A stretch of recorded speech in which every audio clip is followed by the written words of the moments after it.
thinking that will motivate anyone.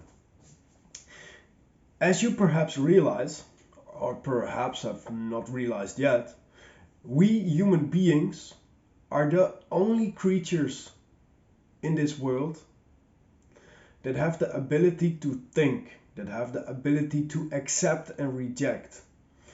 Every other creature lives by instinct. It eats, it drinks, it mates, it follows certain paths. It all goes by instinct, except for us.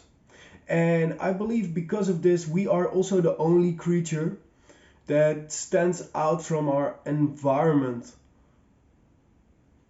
so much. Think about it. The tiger goes up in its environment. The buck goes up in its environment.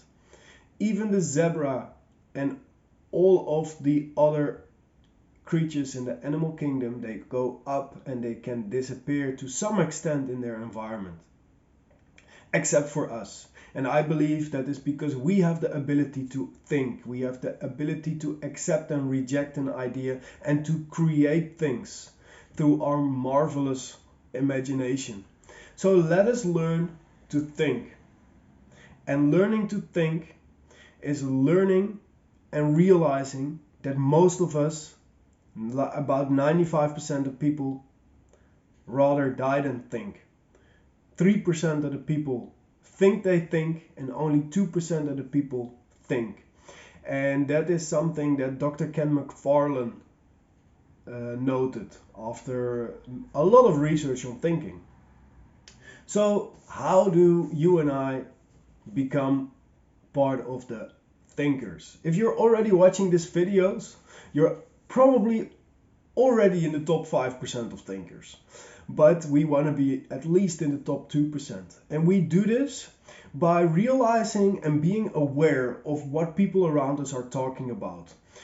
Poor minds in general talk about people. Average mind in general talk about events. And rich minds in general talk about ideas and inspiration. So think about ideas and inspiration and try to guide conversations there. And if you talk about other people, please make sure that you talk good about other people behind their backs. So let us become aware of the conversations going around us, and when they are about people in a negative sense or events, realize that those might not be the conversations that we want to add our thoughts to. Thank you very much, my friends, for listening. Have a wonderful day. Live with love and live with passion. Namaste.